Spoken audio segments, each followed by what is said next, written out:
Hindi ko matatanggap pag may masamang nangyari kay JR. Talagang concerned ka sa kanila. Ang laki ng kasalanan ko sa kanila, ate. Minsan iniisip ko, kung sana lang noon pa lang natauhan ako, hindi na sana humanto ang lahat sa ganito.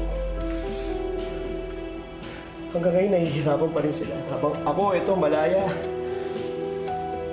Hindi ko deserve to, ate. Hindi ko deserve to.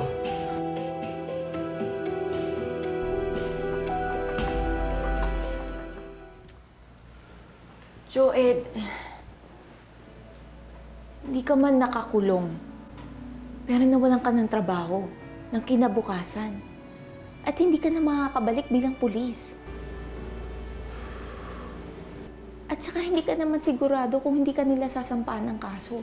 Kapag nakakita ng sapat na ebidensya si Millie, makasampahan ka na rin nila ng kaso.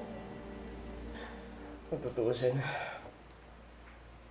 kung mangyayari man yan, tatanggapin ko yun. Mas gugustuhin ko pang makulong para kahit paano mapagbayaran ko lahat ng kasalanan ko sa kanila, ate. Tito Joed, may rason po kung bakit di kayo nakulong. Siguro po alam ni Lord na kailangan pa namin kayo ni Mama. Tsaka Tito, kung nagawa po kayong patawarin ni na Mamili at ni Sir Anton, Tito, patawarin niyo naman po yung sarili niyo.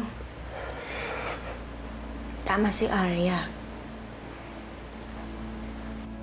Pareho na tayo nasira sa galit.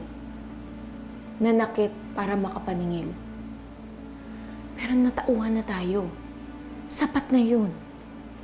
At kung paparusahan nila tayo, tatanggapin natin yun ng buong buo. At yung pagpapatawad sa sarili, doon tayo magsisimula para maghilom.